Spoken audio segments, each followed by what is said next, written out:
apporté que ça ne fonctionne pas. Et que le chantage et la menace ne fonctionnent pas avec l'Algérie. Oui. Il y a aussi un autre pays avec lequel les relations risquent de se dégrader, même si le président a abordé les relations avec les pays arabes, qui sont plus qu'amicales. Elles sont basées sur la solidarité, la fidélité réciproque aussi, comme avec l'Arabie Saoudite, le Koweït, le Qatar et l'Égypte.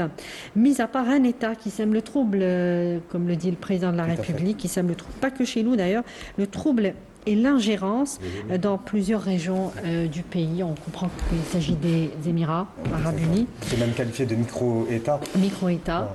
Et on sait que l'Algérie vient de dénoncer la convention sur les services aériens avec ce pays. Et l'Algérie n'est pas la seule à se plaindre des agissements. Tout à fait. Les Émirats arabes unis jouent un jeu totalement trouble, notamment au Sahel, mais également au Soudan.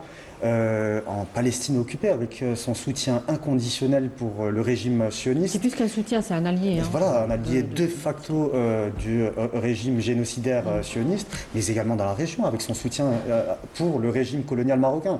Donc on voit bien qu'il y a les Émirats arabes unis qui ont fait le pari de la déstabilisation de plusieurs pays, de la fragmentation de plusieurs pays. On le voit notamment avec son soutien dans la Corne de l'Afrique, avec ce véritable coup de poignard qui a été fait dans le dos de la Somalie.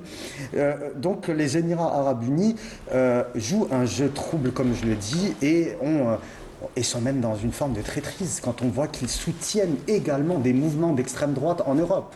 C'est des faits documentés. Oui. Donc le président de la République a été très clair.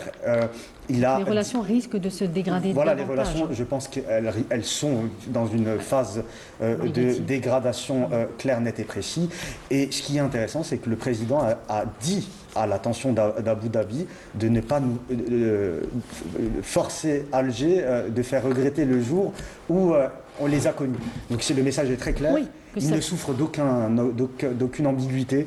Et aujourd'hui, le Abu Dhabi est malheureusement un facteur de déstabilisation régionale et internationale. C'est vrai. Monsieur Kaoubi, lorsque une convention